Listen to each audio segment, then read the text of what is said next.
Ora, boa tarde a todos. Quero começar por cumprimentar e agradecer a EGERI Portugal, cumprimentar a todo o vosso auditório que aqui se apresenta. O meu nome é André Melrinho, venho da Infraestruturas Portugal e basicamente trago-vos aqui, ou trazemos aqui em conjunto com a EGERI Portugal, um exemplo prático, um caso real com dados reais e perante uma necessidade real. Que eu adiante já passarei a explicar e basicamente a IP funcionou aqui como um promotor destes dados, de facultar ao fim e ao cabo uma nuvem de pontos que já vamos ver adiante, e depois a EGERI vem aqui mostrar o que é que vale, desculpem a expressão, relativamente ao ArcGIS Pro e à capacidade que este tem de interagir e dar resposta àquela necessidade prática da Infraestruturas Portugal. Irei fazer aqui uma breve descrição, que não vos vou tomar muito tempo relativamente àquilo que é a Infraestruturas Portugal e a equipa onde eu me insiro, que é a unidade de topografia. Depois um breve comentário sobre as nuvens de pontos na IP. E depois, efetivamente, a caracterização da necessidade e a demonstração que o Pedro Cruz depois vai-vos mostrar em ambiente de ArcGIS Pro. Ora, creio que a Infraestruturas Portugal é conhecida a todos, é a maior empresa de ativos em Portugal. Nasceu aqui no dia 1 de junho de 2015 e resultou da fusão entre a Estradas de Portugal, na altura a entidade responsável pela componente rodoviária, e a REFER, a equivalente do lado ferroviário. Portanto, foi uma decisão governamental que uniu e criou esta estrutura enorme, que é composta por uma empresa-mãe e por algumas participadas, também já hoje de manhã no plenário foram elencadas.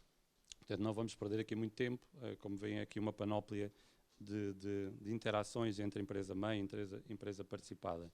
Aquilo que é o nosso desígnio, como imaginam, pronto, os números macro estão ali expostos, a rede é vasta, está aí aquela que é a nossa missão, que eu traduziria, digamos, no promover a mobilidade, não é, para todos os cidadãos, em segurança, naturalmente, é com uma panóplia de rede rodoviária de cerca de 13.664 km por aí, a parte de via férrea também a rede em exploração, etc, etc. Portanto, um conjunto enorme de ativos que exigem de nós diariamente um esforço muito grande para dar resposta a todas as necessidades de quem circula pelas nossas vias de comunicação.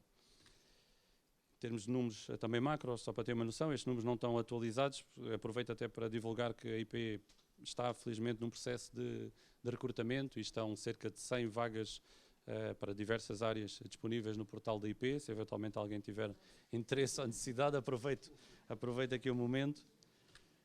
Em termos de arquitetura, pronto, também é aqui uma panóplia complexa relativamente aqui à empresa-mãe e à gestão da infraestrutura, que é onde eu me insiro, naquele retângulozinho ali mais em baixo, que é a direção da engenharia, e portanto não perco aqui muito tempo, mais precisamente na unidade de topografia. Basicamente o nosso desígnio é produzir em pequena quantidade, digamos, bases cartográficas para alimentar projeto mais pequeno e em paralelo validar e fiscalizar aquilo que nos chega do exterior. A minha equipa é composta por 20 pessoas neste momento, com diversas formações e com aquela dispersão geográfica em termos de implantação física, onde tenho o recurso, digamos assim, pelo nosso Portugal. Agora, saltando aqui para as nuvens de pontos na IP, é assim, o título é bastante mais amplo, eu acabei por reduzi-lo aqui a um equipamento que nós tamos lá, que é o Leica RTC 360, que é um laser estático operado em cima de tripé, com aquele conjunto de acessórios, mas naturalmente somos confrontados e temos até a capacidade e valências de produzir nuvens de pontos, por exemplo, a partir de fotogrametria, com recurso a drones, temos também lá um conjunto vasto desse equipamento. Naturalmente, do exterior, somos confrontados com muitas nuvens de pontos, mobile mapping, dos mais diversos players que operam e trabalham para os nossos projetistas aqui em Portugal. Mas pronto, como nós tínhamos aqui uma necessidade muito específica que caiu lá na unidade de topografia, que eu já irei caracterizar no slide seguinte, que foi, digamos, este equipamento que serviu como input para criar então essa nuvem de pontos.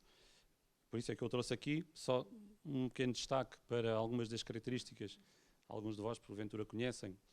Portanto, é um equipamento que é bastante rápido, emite 2 milhões de pontos por segundo, tem aqui resoluções interessantes, estão em alguns nesta tabela, de 3, 6 ou 12 milímetros de afastamento de pontos a 10 metros de distância do equipamento. Em termos de precisão, não é um equipamento ultra preciso, mas se repararem no canto inferior direito, a precisão de um ponto 3D a uma distância de 10 metros ainda ronda a casa dos milímetros, dos 2 milímetros neste caso. Nós temos este equipamento há cerca de 2 anos e pouco, temos dezenas, talvez já centenas de trabalhos ao nível de túneis, obras de arte. Portanto, isto é um equipamento de operação pontual, não é? Como imaginam, é transportado em tripé e, portanto, não está preparado para fazer dezenas de quilómetros nem nada que se pareça, portanto, objetos pontuais. Mas tem sido uma agradável surpresa. Temos feito o controle de qualidade, como é natural, e os resultados têm sido bastante interessantes. Qual é que foi a necessidade, então, que nos caiu lá? Na nossa unidade de topografia. Basicamente, aquele ícone acaba por traduzir um bocadinho tudo que eu vou dizer a seguir. Teve a ver com uma interpelação de alguns operadores ibéricos de transportes de mercadorias, que interpelaram, passa a redundância, a ADIF e, por sua vez, a Infraestruturas de Portugal, no sentido de perceber se alguns segmentos da nossa rede ferroviária estavam ou não preparados para acomodar um aumento de gabarito vertical. Designadamente, como vê nessa imagem, para permitir que um vagão pudesse transportar um semi-reboque, determinadas medidas, preferencialmente, naturalmente, com o intuito ecológico e ambiental que fosse movido a eletricidade, e, portanto, foi, no fundo, esse o desafio. Para quê? Para que, não só em termos ambientais, mas em termos de custos associados à operação destes operadores, passa a redundância, ibéricos, pudessem ter aqui, no fundo, uma redução de custos também associada. Foram-nos sinalizados 2 troços aqui da linha férrea, da rede ferroviária nacional, designadamente na linha da Beira Baixa, entre Entroncamento e Abrantes, e na linha de leste, entre Abrantes e Elvas. Imaginem, portanto, aqui os objetos, ou digamos que os pontos críticos, estamos a falar, por exemplo, de estações ferroviárias, e é o caso que vamos ver a seguir, a estação ferroviária de Elvas, na linha do leste, como é que a cobertura da estação poderia ou não interferir com este aumento de gabarito vertical. Mas também passagens superiores, túneis, a catenária, por exemplo, e, portanto, aquela ação inicial interna dentro da IP é, a partir de todos os cadastros que existem, naturalmente, segregar logo aquelas que não oferecem dúvidas, que não vão ter problemas com o aumento de 20 centímetros, que é aquilo que vai acontecer. As outras exigem uma medição in situ mais rigorosa para tirar efetivamente as dúvidas e depois para colocar em cima da mesa aquilo que são os custos associados a uma intervenção, por exemplo, para remover uma cobertura ou para substituir uma passagem superior, por exemplo. E basicamente é isto que estamos a falar. Aquilo que a nossa rede ferroviária nacional permite acomodar é um gabarito PTB+, com 4,50 metros de altura, e aquilo que estamos aqui a tentar avaliar se tem cabimento ou não, e os impactos dessa intenção têm a ver com o perfil, o PTC, perfil transversal de contorno, que não tem aumento horizontal, portanto estamos a falar apenas entre aspas, porque são 20 centímetros verticais, mas como notam, existe uma configuração também distinta a partir dos 3,55 metros, a contar do plano de rolamento do carril, existe ali geometricamente uma diferença. E, portanto, é preciso, basicamente, colocar este PTC a correr em cima foi o que nós fizemos aqui, da nossa nuvem de pontos adquirida com aquele RTC, na estação de Elvas, para perceber se havia intromissão ou não de algum elemento que estivesse ali na envolvente. Posto isto, creio que não tenho assim mais nada a dizer. Agradecia então mais uma vez o vosso convite, a disponibilidade. No fim, encontrarei-me à disposição para esclarecer qualquer dúvida e passo agora a palavra ao Pedro Cruz, que possa mostrar o que é que o ArcGIS Pro vale. Okay? Obrigado. Boa tarde a todos. Então vou mostrar aqui um pequeno vídeo que fiz através do ArcGIS Pro, onde peguei em 2 inputs, portanto a nuvem de pontos que vamos ver a seguir, e um feature CAD que tinha no fundo a representação em 2 dimensões do objeto que queríamos ver se passava pela estação. Portanto, neste caso, o que fiz foi não só uma visualização da informação, mas também fiz uma análise, um conjunto de operações espaciais sobre esses dados, para verificar se esse objeto passava ou não, e depois fiz um caso de uso específico. Se não passasse, portanto, se houvesse ali uma altura superior que não permitisse que o vagão passasse, qual era a zona da cobertura que ficava afetada. Portanto, eu tentei fazer uma análise que me permitisse obter esse resultado para ver o que é que poderia ter impacto na estação. Pronto, e vamos ver aqui um pequeno vídeo. Estamos a ver então esta zona de Elvas. Este retângulo vermelho que estamos a ver é a zona dos pontos a lidar, mas ainda não estamos a ver esta escala. Agora passamos a ver o objeto que representa o vagão. Portanto, eu fiz uma extrusão daquele fecheiro CAD e converti esse objeto num multipatch, que é um objeto nativo do ArcGIS, que permite representar objetos vetoriais a 3 dimensões. Pronto, e esta é a minha base de trabalho para te confrontar depois com a nuvem de pontos. A partir de agora, nós podemos então começar a ver os pontos a aparecer. Nós estamos a ver a representação RGB dos pontos. Podemos mudar a simbologia, portanto isto no fundo é uma simbologia, podemos mudar a simbologia para a classe, se estiver classificado, os pontos, neste caso não estão. Podemos também alterar para a elevação, embora neste caso não era relevante. Estamos a ver aqui só uma vista panorâmica da estação. E só nesta extensão da estação, que são cerca de 100 metros, temos 400 milhões de pontos, só neste fecheiro. Portanto, tem uma boa resolução. Tem cerca de 2 milímetros de resolução. Pronto, agora aproximamos novamente do objeto tridimensional, do vagão. Ele está posicionado sobre os carris e então podemos ver melhor, se aproximarmos um bocadinho mais, que existe ali uma cobertura do lado esquerdo que realmente podia ter impacto na passagem deste objeto. Podemos ver que não é o caso, mas fizemos um caso de uso em que imaginámos um vagão um bocadinho mais elevado. Portanto, eu fiz aqui uma elevação deste objeto, de forma a ter certeza que iria bater. Portanto, o meu objetivo é saber onde é que vai bater. Qual é a parte da cobertura que vai ficar afetada.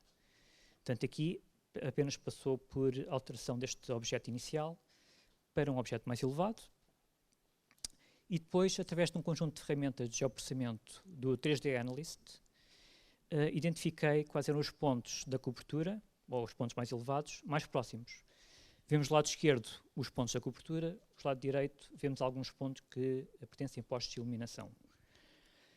A partir daqui, tendo estes pontos identificados, converto para um objeto tridimensional vetorial. Já estamos aqui a ver. Portanto, é um formato multipatch e neste caso já estão os dois objetos com o mesmo formato vetorial. O formato vetorial permite facilmente fazer operações espaciais com mais facilidade. Então, neste caso, fui fazer uma interseção entre estes dois objetos para saber qual era a parte da cobertura que ficava afetada. Portanto, é o que estamos a ver aqui a vermelho, que aquela parte mais à frente da cobertura iria bater, no caso este vagão passasse por pela estação. Pronto. E vamos só ver aqui um bocadinho melhor este objeto, a sua abrangência. E na parte de cima para vermos melhor também qual seria o impacto. Pronto, e aqui identificamos, isto é um resultado já é tudo vetorial, estamos aqui a trabalhar.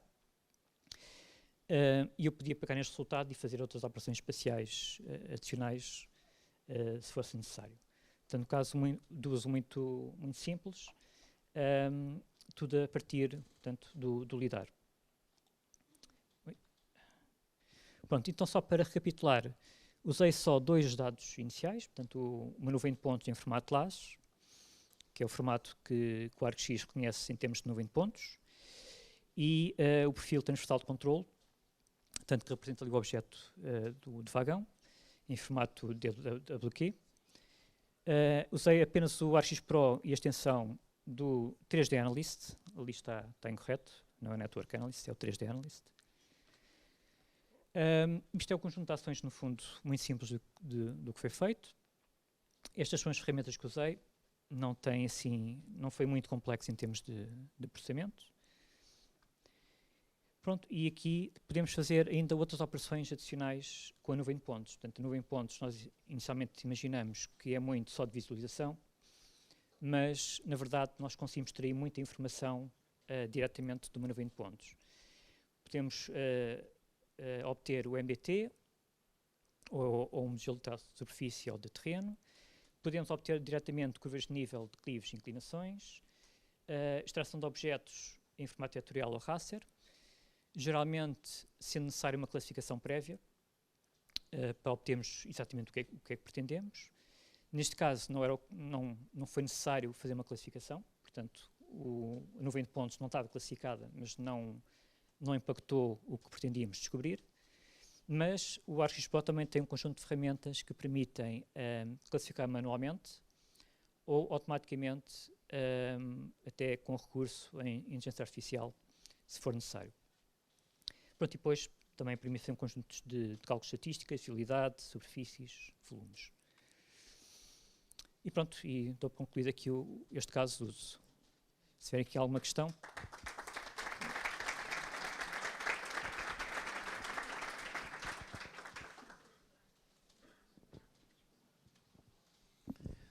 Alguma questão para colocar ao Pedro? Ou ao André? Peço desculpa, André. Bem, não há questão nenhuma. Muito obrigado, Pedro e André. Muito boa tarde. Domingos Mateus da REN. Nós também, no âmbito das nossas atividades, os ficheiros LAS, portanto adquiridos por helicóptero, também, é uma grande quantidade de informação que nós temos para gerir e que utilizamos de outra maneira. Não utilizamos o ArcGIS Pro para fazer visualização. A minha questão era, portanto, também infraestruturas lineares têm grandes quantidades de dados. Isto é uma aplicação pontual para ter um modelo de dar consulta dessa informação, que é muita, às equipas operacionais. Isto é muito moroso, temos de ter computadores especiais para visualizar coisas que não sejam pontuais.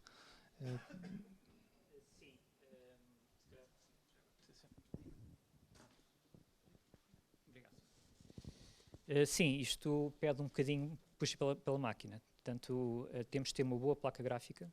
Portanto, os computadores têm que estar preparados com uma boa placa gráfica, porque realmente o processamento pode ser pesado em máquinas que não estejam preparadas para este sentido. Estamos a falar aqui de milhões de pontos, principalmente então quando envolvemos operações espaciais, que também são muito numerosas por serem em 3D, portanto também é mais um fator. Mas, dito isto, eu fiz isto na minha máquina, que não é assim nada de outro mundo. É assim um bocadinho gama alta, mas não é o melhor que existe. Mas... diga? 10 gigas, aproximadamente, sim. 10 gigas. Mas tinha uma ótima resolução. Exatamente. Mas pronto, não... Pois...